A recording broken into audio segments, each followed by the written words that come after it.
እግዚአብሔር በኢየሱስም ዘመኗ ይባረክ። አዎ እውነት ዘመኗ ይለምልም። በጣም ትዕግስተኛ ናት። ሁሉ ነገር ዝም ብላ እኮ ነው። መከራም ዝም፣ የሚያናደድ ነገር ዝም፣ ለማንም አታወራም። እውነት ይኸው ከኔ አገልግሎት ከጀመርኩ እኔ 2007 ነው ያገባሁት።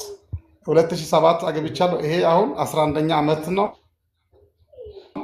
ከኔ ጋር ምድረ በዳ 3 እና 4 ቀን ምግብ ሳንበላ አድረን እናቀር።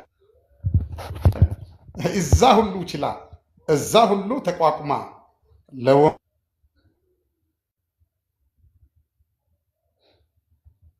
ታፍታፍ አድርጉ እስቲ ያላችሁ፣ እስቲ ታፍታፍ አድርጉ። እና ጌታ እንደዚህ ያለ ነው። እሷ ታፍታፍ እያደረኩ ነው ትላለህ፣ አንተ ወፈር ትላለህ፣ እሷ ቀጠን ትላለች። አንተ ትንሽ ጸይም ነገር ነህ፣ እሷ ደግሞ ትንሽ ቀይ ነገር ናት። እንደዛ አይነት ነገር ነው። ግን በትክክል አካብዳችኋለሁ። ከዚህ በኋላ የሴሬ ተራራ መዞር ለእናንተ ይበቃችኋል አለ ጌታ። አሉ ልጅ አይሰማም? ከዚህ ይሰማል? አንተ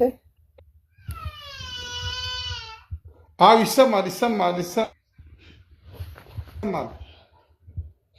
ስለዚህ አከብራለሁ። ከዚህ በኋላ የምድረ ባዳ ጉዞ የሴሬ ተራራ መዞሩ አብቅቻለሁ አለ። አሜን። ኢየሱስ ጌታ ነው። አሜን። ስለዚህ ልጄ አትፍራ፣ እኔ ካንተ ጋር ነኝና። ያው በሽታ መንፈሱም ተመቷልኩ፣ አሁን የለም። እግዚአብሔር ሰላም ናት።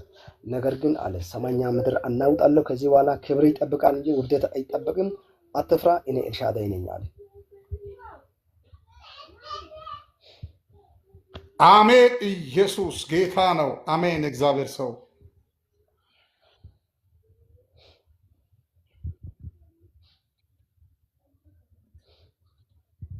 አይናርፍብኝ ወዳጅ። ጌታ እንዲህ ሲል እየሰማሁ ነኝ። ስማ ማቲ። አቤት። እስቲ ይከብዳለሁ በል እስቲ። በጌታ በኢየሱስ ክርስቶስን ይከብዳለሁ። እኔን የሚገርመው ነገር፣ ደስ የሚለው ነገር ምን መሰለኝ? አንተ በጣም ስትሰብክ በጣም ደስ ይላል። በጌታ በኢየሱስ ስም ፓወርፉል የሆነ ስብከት እውነት ነው። እግዚአብሔር ሰው በትክክል ሰው ሁሉ አሁን በዚህ ሰሞን ጉኑኖ ከተማ ሄጄ ሰብኬ ይሁለት ቅዳሜ ገብቼ ይሁድ ሰብኬ መጥቻለሁ። በቃ ሰዎቹ እዚህ እናስቀራለን በቃ አንተን ስሉ አይ ጌታን ጸልያለሁ ብዬ መጣሁ። እውነት ጌታ ሰው በጌታ ቤት ነው ፓወርፉል የሆነ ስብከት ትሰብካለህ። በዛ ላይ ከአፍ የሚወጣው ቃል መልእክትም ይሁን አግሎትም መልእክትም ይሁን ከባድ ነው። በትክክል እግዚአብሔር ሰው እውነት ትንሽ አንካስ የሚል ሰው ታውቃለህ?